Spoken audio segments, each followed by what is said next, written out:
हे सगळं आता उघड समोर आलंय.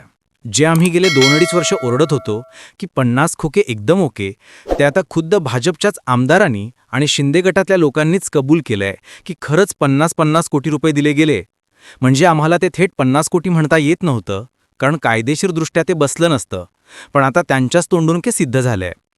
बांगर यांनी स्पष्ट सांगितलंय की यांनी 50 कोटी घेतले.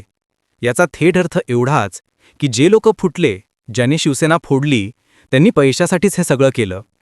उद्धव ठाकरे सोडून बाकी सगळ्यांनीच पैसे घेऊन पक्ष फोडला, हे आता जनतेच्या आणि त्यांनाही लक्षात आलंय. म्हणूनच आता त्यांच्यावर कठोर कारवाई व्हायला हवी, ही माझी निवडणूक आयोगाला थेट विनंती आहे. दुसरीकडे खासदार श्रीकांत शिंदे म्हणतात, माझ्या वडिलांनी सर्वसामान्यांसाठी खूप काम केलं, जातीपातीचं राजकारण कधीच केलं नाही. पण प्रत्यक्षात मात्र अनेक ठिकाणी उघड जातीच्या राजकारणाचा वापर झालेला दिसतोय. शिवसेनेतल्या शिंदे गटाचे स्वतःचे जिल्हाप्रमुख जंजाळ यांनीच शिवसाटांवर गंभीर आरोप केलेत. म्हणजे गटातल्या लोकांमध्ये इतकं प्रचंड भांडण सुरू आहे की आता जिल्हा हेरार्कीच्या पातळीवर शिंदे गटाने देवेंद्र फडणवीस गट यांच्यातील वाद थेट हालच्या जिल्हा तालुक्यापर्यंत पोहोचलाय. ही सगळी मंडळी ज्या पैशासाठी आणि सत्तेसाठी एकत्र आली होती, त्याच सत्तेचा लछांडा आता त्यांना स्वतःलाच भोगाव्या लागतायत.